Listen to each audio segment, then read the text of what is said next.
Kumusta kaibigan? Ang kwento nating itatampok ngayon ay ang maaksyong pelikulang Pangs of Vengeance. Nagsimula ang kwento sa isang busy at mataong cafe. Ilang sandali pa, isang lalaki ang pumasok at tahimik na nakikiramdam habang pinagmamasdan ang paligid ng may matinding pagbabantay. Ang kanyang kilos ay mapagmatsyag at maingat itong pumwesto upang masubaybayan ang lahat ng anggulo. Ilang sandali pa, bigla itong tumakbo patungo sa kusina at mabilis na isinara ang pinto sa likuran. Pagkatapos ay nakipagtulo siya sa isang kusinero. Sa gitna ng kaguluhan, tinanong niya ang kusinero kung mukha ba itong baliw para sa kanya. Balik sa nakaraan, makikilala si Frank Valera, isang batikang abogado na kilala sa kanyang galing sa pagsabi ng not guilty na hatol para sa kanyang mga kliyente. Pagdating naman sa kanyang personal na buhay, makikilala naman ang kanyang asawang si Sue at ang kanilang anak na si Olivia na sa mga oras na yon ay abalang-abala sa paghahanda para sa isang talent show. Kinausap ni Frank ang anak sa telepono habang sinasabi ditong malapit na siyang dumating, isang kasinungalingan na kanyang sinabi habang ito ay nasa opisina pa. Ngunit nang marinig niya ang inosenteng tinig ng anak na sinabing magiging masaya ito sa kanyang pagdalo, napagpasyahan ni Frank na gawin ang isang mahalagang hakbang. Mas pinili niyang unahin ang panonood ng pagtatanghal ng anak. Ngunit tila hinahadlangan ito ng tadhana.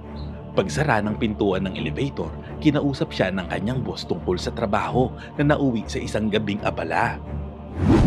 Habang siya'y naipit sa matinding trapiko sa gitna ng pagbuhos ng ulan, si Olivia naman ay umaakyat na sa entablado. Walang kaalam-alam na wala pa ang kanyang ama.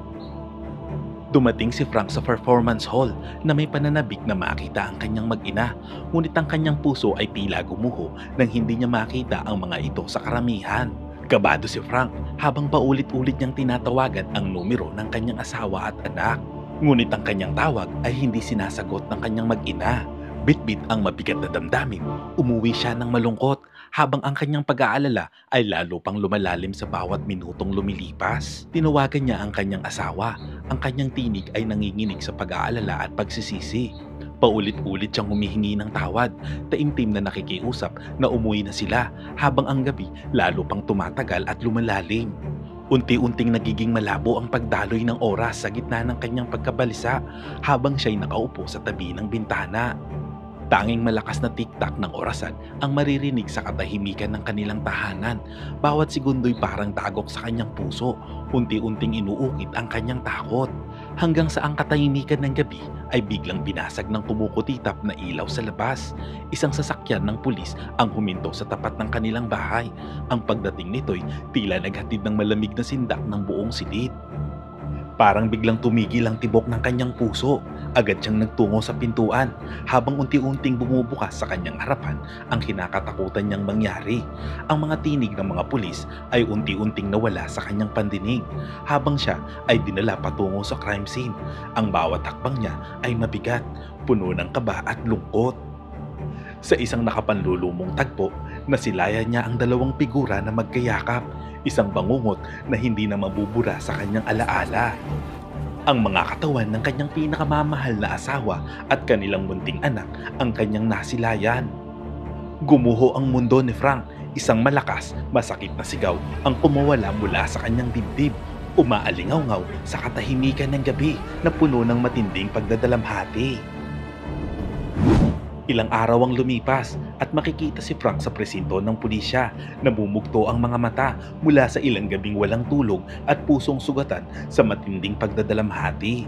Humarap siya sa hepe ng pulisya na si Reggie, puno ng desperasyon at galit ang kanyang tinig habang pilit niyang inaalam ang katotohanan sa likod ng sinapit ng kanyang pamilya. Ngunit si Reggie ay tila walang malasakit dahil abala ito sa pagsaselfon at sumasagot ng walang saysay. Ang malamig at walang pakialam na asal ng hepe ay lalong nagpaalab sa galit ni Frank. Sa gitna ng kulang-kulang na impormasyong ibinahagi nito, nalaman ni Frank ang koneksyon ng lugar sa Russian Mafia, pati na rin ang mga nakakakilabot na ebidensyang natagpuan sa lugar ng krimen, ang mga hibla ng ginto. Ngunit sa kabila ng mga posibleng lead, tila natigil ang investigasyon at si Frank ay naiwan sa dilim, walang magawa, puno ng hinanakit at damang-dama ang pagkakanulo ng sistemang dapat sanang tumulong sa kanya. Sa matinding poot, lumabas siya ng presinto na galit, pasan-pasan ang bigat ng kawalan ng hustisya. Sa pasilyo, nasa lubong niya si Officer Strode, isang saglit na tagpo ng koneksyon sa gitna ng kanyang kaguluhan. Sandaling nagtagpo ang kanilang mga mata, walang salitang namutawi, ngunit malinaw ang unawaan sa pagitan nila. Ilang araw ang lumipas, makikita ang mga itim na payong ang nakapaikot sa paligid ng dalawang kabaong. Habang walang tigil ang pagbuhos ng ulan mula sa langit na tila nakikiramay ang kalikasan sa matinding hinagpis ng araw. Sa gitna ng mga nagluluksa, nakatayo si Frank. Ang kanyang mukha ay bakas ang matinding pighati at konsensya. Lumapit ang kanyang biyanan, mabigat ang tinig nito, puno ng galit at kalungkutan, at nagbitiw ng huling salita na ayaw niya nang makita ito kahit kailan. Dahil sa bigat ng puso ni Frank at sa gitna ng kanyang pinagdaraanan, sumandal siya sa bisyo ng alak. Pasuray-suray siyang pumasok sa isang madilim na bar, isa-isang lumagok ng inumin si Frank.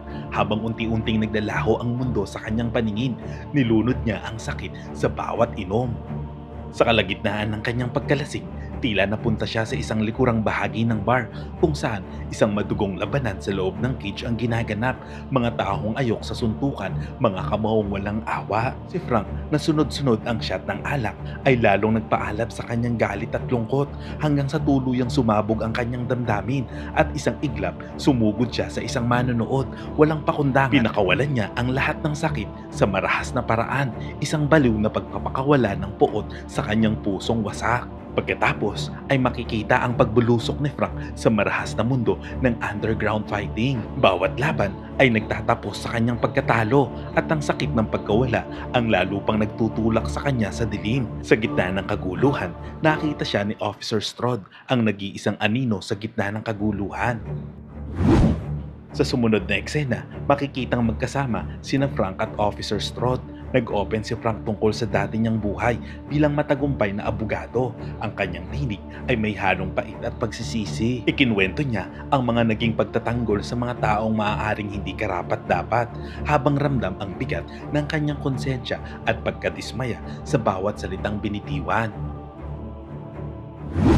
Ilang linggo ang lumipas, sinimulan ni Frank na palakasin ang kanyang katawan. Madalas siyang makita sa mga gym at karate at jiu-jitsu. Tagaktak ang pawis sa kanyang determinadong mukha habang pinapatalas ang kanyang kakayahan sa pakikipaglaban. Ang mga laban sa likod ng gusali ay nagsilbing pagsasanay. Bawat pagkatalo ay naging gatong sa kanyang determinasyong bumangon muli, tahimik at matatag. Dahil sa bagong lakas at layunin, bumalik siya sa pinangyarihan ng krimen. Ang alaala ng malagim na sinapit ng kanyang pamilya ang naging silbing apoy ng kanyang pagkilos. Ipinarada niya ang kanyang makintab na itim na kotse sa ilalim ng isang liblib na tulay at naglakad siya patungo sa lugar kung saan natagpuan ang mga bangkay ng kanyang mahal sa buhay. Ang kanyang mga pandamay matalim, handang sumagap ng kahit anong ingay.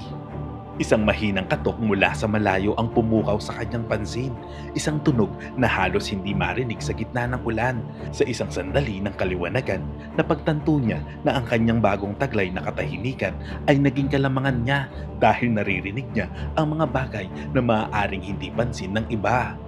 Sinundan niya ang tunog. Umakyat siya sa isang antena patungo sa barong-barong na kubo habang mabilis ang tibok ng kanyang puso sa pananabik. Sumilip siya sa maruruming bintana at unti-unting sumeryoso ang kanyang tingin habang pinagmamasdan ang tanawin. Isang perpektong lugar para silipin ang pinangyarihang trahedyang sumira sa kanyang pamilya. Kinuhanan niya ito ng mga larawan gamit ang matatag na kamay. Ang bawat kuha ay patunay ng kanyang muling nabuhay na determinasyon. Pagbalik niya sa kotse, hinarang siya ng isang grupo ng mga lalaking may masamang balak at maliwanag ang kanilang intensyon. Sinabi ng mga ito na pumasok siya sa teritoryo ng mga Ruso at humingi sila ng bayad, ang kanyang wallet at susi ng sasakyan. Tahimik naman siyang sumunod, ngunit habang iniaabot ang wallet, lihim niyang itinago ang mga susi sa kanyang kamao. Biglang pinakawala ng isang asong galit na galit. Sa mga oras na yun, nagniningas ang kanyang paninindigan sa kanyang mga mata. Sa gulat ni Frank, tumigil ang aso at sa halip na umatake ay umatras ito at napaungol ng mahina. Dahil sa inis sa aso, marahas itong sinipa ng lalaking Ruso.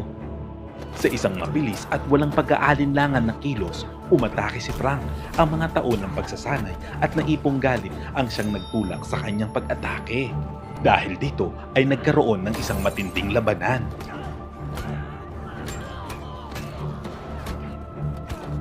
Sa kabila ng lahat ng hadlang, nanaig si Frank at hindi natinag ang kanyang kalooban. Habang nakahandusay sa harap niya ang mga lalaking Ruso, inilabas niya ang isang litrato ng kanyang asawa at anak. Itinapat niya ito sa mukha ng mga lalaki.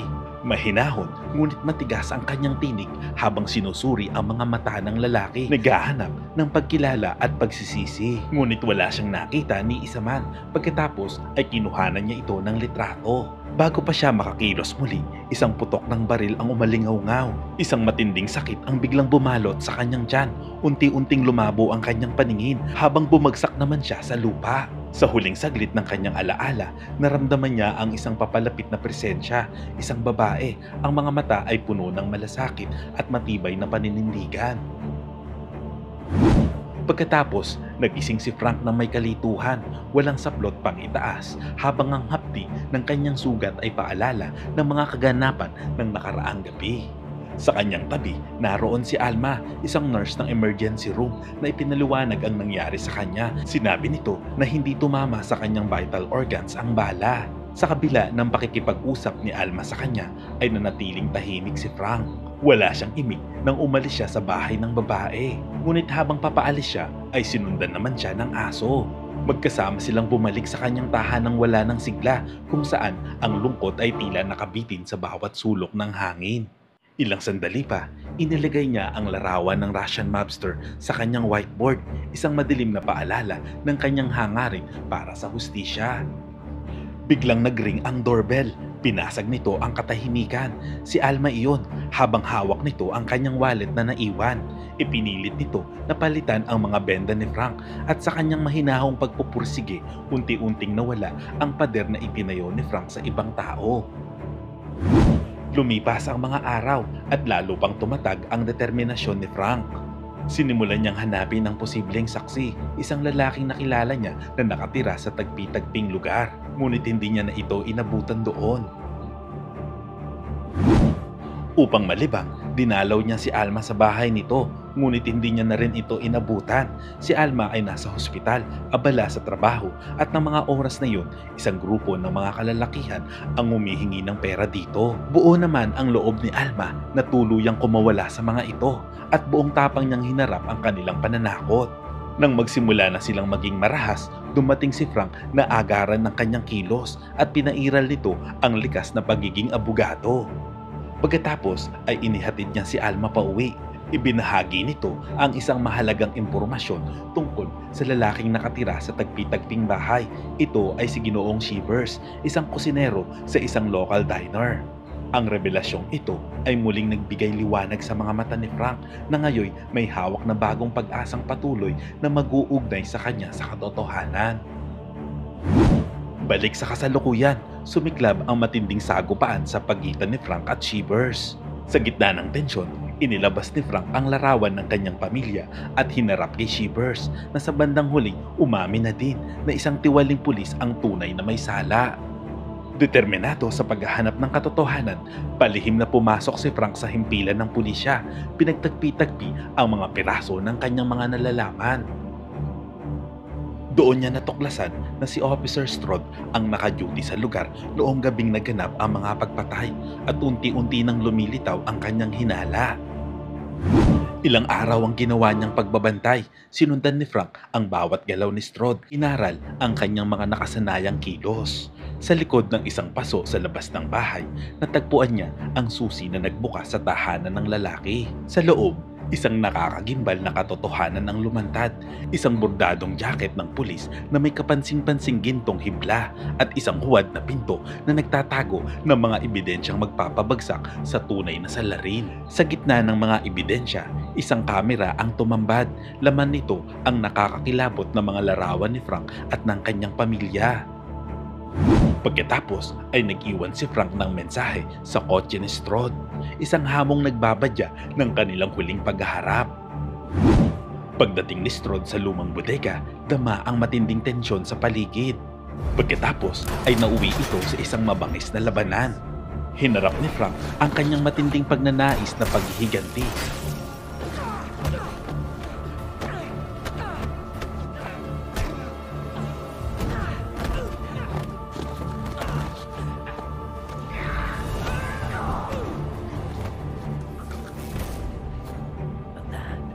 At sa huli, napaamin niya si Strahd at nanaig ang hustisya.